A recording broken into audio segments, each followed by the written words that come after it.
packed day 6 of training camp practice here at the UC Health Training Center. What's up, Broncos country? Thanks for tuning in for another edition of Broncos Now. I'm your host, Sydney Jones, and it was a tough day of practice out there for the Broncos, losing 2 guys to injuries. Wide receiver Tim Patrick and running back Demarie Crockett both left practice early today with knee injuries. We'll hear reactions from head coach Nathaniel Hackett, several players, and more coming up on today's episode. Unfortunately, both wide receiver Tim Patrick and running back Demarie Crockett will miss the 2022 season due to the injuries they suffered in practice today. Demarie announced on his own social media that he tore his ACL after a special teams period at practice, and Tim got carted off the field during the second team period of practice. Tim's injury looked pretty scary. He went up, caught a nice deep pass, but then came down on it wrong and immediately grabbed his leg. First and foremost, both those guys have been working so hard, and a guy like Tim, who's such an amazing leader, that has done everything we've asked, it breaks your heart. You can tell just how well respected Tim is on this team and how much this team truly cares for each other. Following Tim's injury, the entire team huddled around him as they waited for the cart to come out onto the field. And several players, including Kareem Jackson and Courtland Sutton, reacted to the news after practice. Coaches usually flip it around and keep going. I think him going down, I think that's the longest I've ever seen, a practice, be held. Just for guys to kind of show, their support. Tim is a big part of this team, big part of our offense. I tell him all the time, he's the heart and soul of that group, that receiver room. But it's definitely tough. We'll try to rally behind him as much as we can, show as much support as we can, and hope for the best. I think our team as a whole, we've all become really tight and everyone cares so much about each other. But Tim is such a impactful person for this team, a leader, a vet. He's the vet that you want to mold your young guys after. The guy does, like I said, everything that he needs to do to make sure he's prepared for practice, prepared for games, going into meetings. He's the guy who does the things that you want your young guys to mold themselves after. Like I said, like you said, it speaks volumes to, the fact that everyone wanted to go over there to make sure he was okay. Guys over there praying for him. Guys over there, telling him to keep his head up and be positive and to, just continue to,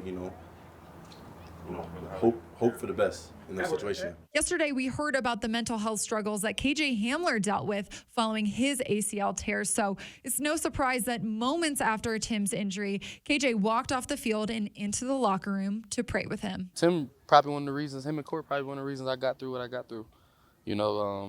Just having them, by my side and just, have them encouraging me and always, saying stuff to me and just giving me words of wisdom, so, just to see him go down, is unexplainable. I caught a flashback soon as he fell, so it was just, I don't know what it is still, but we're praying for the best. Hoping both Tim and Demarie have a speedy recovery. And in other news surrounding the team, it was announced Tuesday morning that 7-time Formula One world champion Sir Lewis Hamilton joined the Walter Penner Family Ownership Group. Here's a look at a statement released by the team from Rob Walton. It reads, "We're delighted to welcome 7-time Formula One world champion Sir Lewis Hamilton to our ownership group. He's a champion competitor who knows what it takes to lead a winning team and a fierce advocate for global equality, including his own sport. With over 100 race wins, Lewis is considered the most successful F1 driver of all time. His resilient spirit and standard of excellence will be an asset to the ownership group and the Broncos organization." And now take a listen to Coach Hackett's reaction to this news. That's pretty awesome. I heard from Patrick, and when he told me, I was shocked. That's a legend. Anytime you can have a winner of that caliber is something. I mean, it's an honor just to be part of an organization that he is. So, I mean, it's a great group that they've put together. It really is. I can't wait to get to know everybody and talk with them. Maybe after the season a little more because we got a lot going on. But I'm really excited about it. I mean, it's just great to have the energy we've got, Russell, the group, the team, how they're going, and then also you've got the supporting cast around it that brings so much knowledge and winning. It's great. Now it's time to welcome Broncos lead writer Eric Dalala onto the show. Eric, a really tough day out there at practice. Obviously, like I mentioned earlier in the show, lost 2 guys to injuries. I went into a little bit of detail, but what happened? What did you see? Yeah, I mean, Crockett, it was hard to see what happened because it was kind of at the other side of the field, but it was a special teams drill. We didn't see much of what happened to it, but before you know it, kind of there's trainers attending to him, spent a couple minutes down on the ground, eventually is able to walk off the field kind of under his own power. That one, you almost thought maybe the Broncos were going to escape because he was limping a little bit, but it wasn't terrible. Of course, he puts out that he's torn his ACL.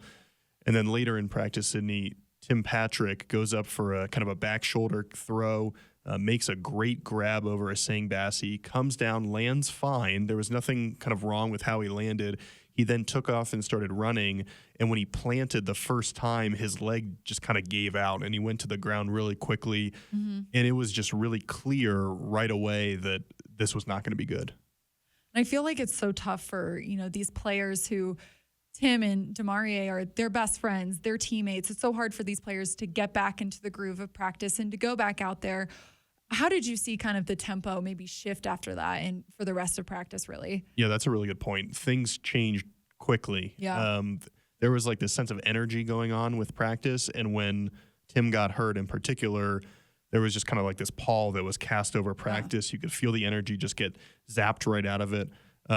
I think it spoke to Russell Wilson's leadership ability that the Broncos were able to kind of get things going a little bit. Obviously, the first-team offense did not have success later in practice with a move-the-ball drill, and I wonder if that's partially to do with Tim's injury and having to put a couple of different guys in there. But just for them to be able to kind of return to practice and get some more reps, that speaks to Russell's leadership, Nathaniel Hackett's leadership, and that's just a part of this game. Kareem Jackson said a lot of the times you just flip the field and you go right again, and you just keep taking reps, and that this actually was one of the longer times they spent for an injury. But yeah, there was a noticeably different tone after that injury. But Sid, I think one of the things about the NFL is that the next day that should be gone. And so I'll be watching for that tomorrow, is that externally people talk about injuries and how they impact this team. Inside the building, a lot of the times you have to move on, you have to move forward. Broncos need to do that tomorrow. That'll be something to watch for. Yeah, and I felt like that meant a lot coming from Kareem, who this is his 13th training camp, and he said that's the longest, pause or stop that he's ever seen at practice for a guy. And I think that goes to show just how well respected Tim is on this team too. Right. It was announced later after practice that Tim will miss this upcoming season. So, Eric, who do you think will fill his spot? I know there's a lot of receivers kind of looking to get one of those final spots on the team. Yeah, I mean, it's interesting because normally a team will keep 5 or 6 receivers. I think we might have talked about this before, but you now look at Cortland, Jerry Jeudy, KJ Hamler as kind of those top 3 locks. And then there's just kind of a couple spots up for grabs. I think it's very likely now that Montrell Washington takes one of those spots. The rookie had a great day today, 2 touchdowns, a long catch, I think from Brett Rippon midway through practice. He's been much better than I think anybody thought he would be on offense. You kind of thought this guy's going to be a punt returner, he's going to be a kick returner, but he's not going to do anything on offense. And I don't mean to diss anybody, but you kind of think of what Deontay Spencer's role was last year. That's kind of what I expected. Montrell Washington has shown he might be up for more than that. So he's a guy I'd keep an eye on. That would get them to 4, of course. And then you think, okay, well, there's a bunch of guys that could possibly compete for that 5th spot. And I do think at this point, maybe it makes sense to just keep 5, given kind of all those guys are probably about the same talent-wise. But Tyree Cleveland's a guy to keep an eye on just because of his special teams contribution. Kendall Hinton, obviously, is a fan favorite. He took a step forward last year, has some regular season experience. Travis Fulgham led the Eagles in receiving in 2020. Those are 3 guys kind of on the bubble that could be competing for 2 or 3 spots. The one question I have, Sydney, is that Tim Patrick, he's a big guy, 6'4", bodies corners out, able to box those guys out in the end zone. Nobody other than Cortland Sutton and Seth Williams is taller than 6'2" now that Tim's hurt. So I wonder, does George Payton look either on the waiver wire, through a trade, a free agent signing? Does he look for someone with a little bit of a bigger body? Because you like to have those two big receivers on the outside and Cortland Sutton and Tim Patrick, and then have Jerry Jeudy and KJ Hamler available to kind of be the speed guys in the slot. That's kind of my question. If that's the way they want to go and have a bigger body receiver, they might have to look outside the building. That's a really great point and one that I didn't think about. So we'll all have to be on the lookout for that. Eric, after practice, Hackett said that the offense had a better focus today than they did yesterday, like we talked about on the show. I know you talked about this a little bit, but what were kind of your observations today from, that point in that regard? Yeah, I think the offense, their focus was better. There were not as many pre-snap penalties. I thought the plays looked a little bit crisper. There's still a lot to work on for this offense, which I think we expected. We've heard from Nathaniel Hackett that this is going to take some time. You're going to have to kind of learn stuff, implement it. There might be some growing pains. We've seen that with offenses when you bring a new quarterback in, whether it's Tom Brady in Tampa or Matthew Stafford in Los Angeles. So I'm not entirely surprised, but the Broncos, I think, it's still early enough in camp that I'm not worried, but it's something to watch over the next 2-3 weeks is, do we get to this point where things click for the Broncos offense? Because right now the offensive line, I think, is probably losing that battle against the defensive line most times. I mean, Draymond Jones has been playing very well. And then the other thing is that those deep passes that we kind of expect from Russell Wilson in this offense, those have been hard to complete against his secondary. And then situationally, the Broncos offense has been good in the red zone, but they did kind of a 2-minute move the ball drill that I mentioned before. In 2 opportunities, the Broncos offense was not able to move the ball and score points. And so that's a situation where you expect, this is what Russell Wilson is here for, to bring you back from behind, to pull off these comebacks. Yeah. On Tuesday, I think it's Tuesday, right? It's Tuesday, yeah. I know days all meshed together. They just are blending together. That didn't happen for the Broncos offense. So they've got to figure that out. I'm not worried at this point, but I just think at some point over the next week or two, you want to see things kind of click for this offense.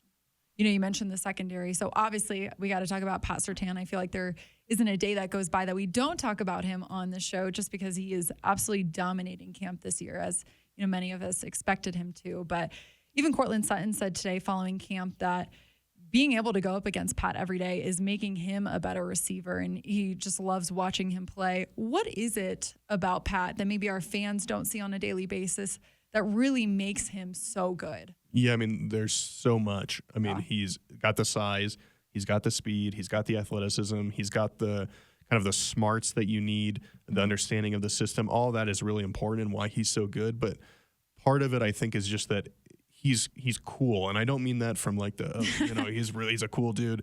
He is a cool dude, though. He is a cool dude, but the moment doesn't seem too big for him. Right. And when he came out of the draft, one of the scouting reports said, when the ball is in the air, even if he's beaten, Surtain does not panic. And I think that's kind of the best way to describe Pat Surtain is Cortland Sutton might have his hands on the ball. Cortland Sutton might have a step on him. Jerry Jeudy might have positioning. Surtain does not panic. And I think that allows him to, one, make great plays on the ball and get these pass breakups. But then also, if he does allow a completion, it doesn't mean it's going to carry over to the next snap. And you see that sometimes with cornerbacks where if they're having a bad game, one play can kind of spiral or one series can spiral into the rest of the game. I don't think we're going to see that from Pat Surtain just because, think back to the Eagles game last year. He gives up that really long touchdown where he's playing essentially perfect coverage against Devonta Smith, still gives up a touchdown, but then has a really good game for the rest of the game. And so it's just that ability to be cool, not panic, that I think makes Pat Surtain as good as he is. Cool, calm, and collected. Exactly. Well, Eric, fingers crossed, no more injuries tomorrow or the rest of camp. Brutal day. It was a brutal day. Appreciate your time, as always, Eric, and your insight on the team. You got it, Sydney. See you tomorrow. And following today's practice, we caught up with defensive end Draymond Jones and running back Melvin Gordon as they were walking off the field into the locker room to discuss today's practice and being in full pads for the first time this camp. The physicality has been real the entire time since OTAs. We are expressing the issue. I think we're so competitive, it just feels like we're always 24/7 or in that game mode. So whether we're in shells or just pads and no pants, it kind of feels the same. It's how football is played, so it's good to kind of get back. I felt a little sluggish myself. Just got to get back used to wearing the helmet, shoulder pads, the pads, and just kind of making all my cuts. Now it's time to take a look at today's injury update. Like I mentioned earlier in the show, Tim Patrick and Demarie Crockett left practice with knee injuries and will both miss this upcoming season. DJ Jones was not at practice today. Coach Hackett said that they're monitoring his back, but it's nothing serious. Tom Compton, K'Wan Williams, and Tyree Cleveland were all not at practice again today, and Billy Turner and Randy Gregory remain on the PUP list. And no update on tight end Greg Dulcich today. He participated in individual drills again, but then went over to a side field to work out for the remainder of practice. Looks like that's all the time we have for today's episode of Broncos Now. Thanks so much for tuning in to this edition, and I hope to see you all right back here on the Broncos Podcast Network and YouTube for Day 7 of training camp tomorrow.